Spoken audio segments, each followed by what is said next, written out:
ओम नमो नारायण। मैं गुरु माँ कंचन गिरी।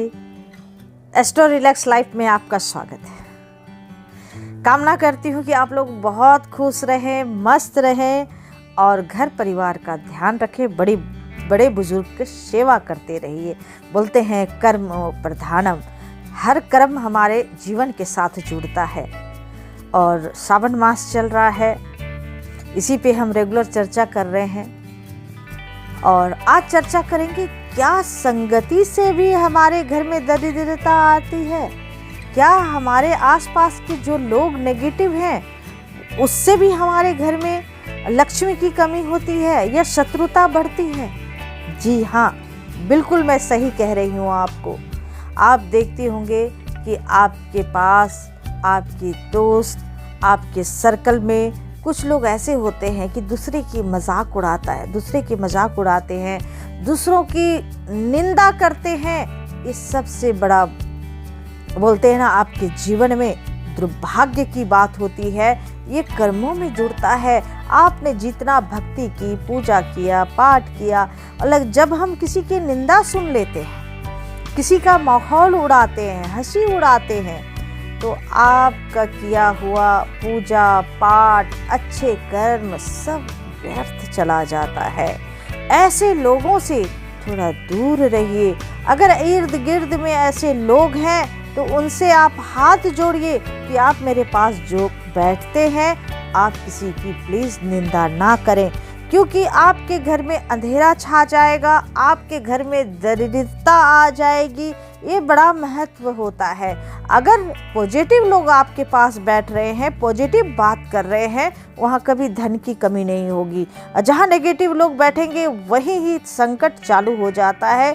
और साथ ही बहुत लोग ऐसे होते हैं कि आपकी जो तारीफ आसमान में जाके करते, आसमान पे चढ़ा बढ़ा के करते हैं, और आपके जैसा कोई और हो ही नहीं सकता, ऐसा प्रतीत वो आपको ऐसा जताने की कोशिश करते हैं।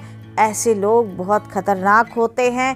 इनसे भी संभल के रहा कीजिए, तभी आपकी भक्ति सफल होगा, तभी आपके कर्म में सुधार आएगा।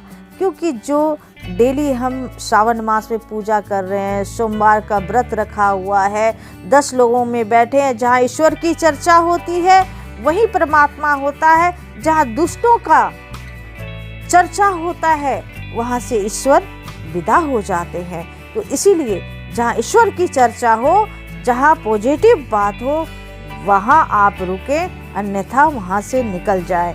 तो आपको कुछ हम बताते हैं कि आप बुधवार के दिन क्या करें। जो अगर आपके बच्चे या आप का जो बोलते हैं ना, डिप्रेशन की तरफ आप जा रहे हैं, आपकी सोचने की शक्ति कम हो रही है, आप क्या करेंगे? तो बुधवार के दिन बोलते हैं सर्वप्रथम पूजने वाले गणेश जी की आराधना करें। और गणेश जी को ध्रुवा घास बहुत पसंद है। गुड़ और ध्रुवा घास का भोग लगा के उसका सेवन करें। आपको शास्त्र में कहा गया है कि ध्रुवा घास अपने आप में अमृत के समान है। ध्रुवा घास का सेवन करने से बुद्धि, बल, विद्या सबकी प्राप्ति होती है। और साथ ही गणेश जी बड़े प्रसन्न होते हैं ध्रुवा घास से। और एक चीज़ बताऊंगी, ध्रुवा घास एक वो चीज़ है कि अगर आपके सिर में बाल नहीं है तो ध्रुवा घास, हरी मिर्ची को पीस के अगर उस जगह लगाएंगे तो जहाँ आपके बाल नहीं है सिर में, वो बाल उत्पन्न हो जाएगा। क्योंकि ये आयुर्वेदिक में ही बहुत बड़ा महत्व है ध्रुवा घास का। और गणपति अथर्वशीर्ष का पाठ जरूर करना चाहिए। साथ ही अगर आप ध्रुवा घास और गुड़ से, घी से गणपति अथर्वशीर्ष से आप अगर हवन करते हैं बुधवार के दिन श्रावण मास में, तो सोचिए, देवों के देव महादेव अति प्रसन्न होते हैं। क्योंकि महादेव के पुत्र हैं गणपति, उनके अति प्रिय हैं। जब उनकी आराधना करेंगे तो महादेव जी स्वयं बहुत ही प्रसन्न होंगे। ओम नमो नारायण। मैं गुरु माँ कंचन गिरी।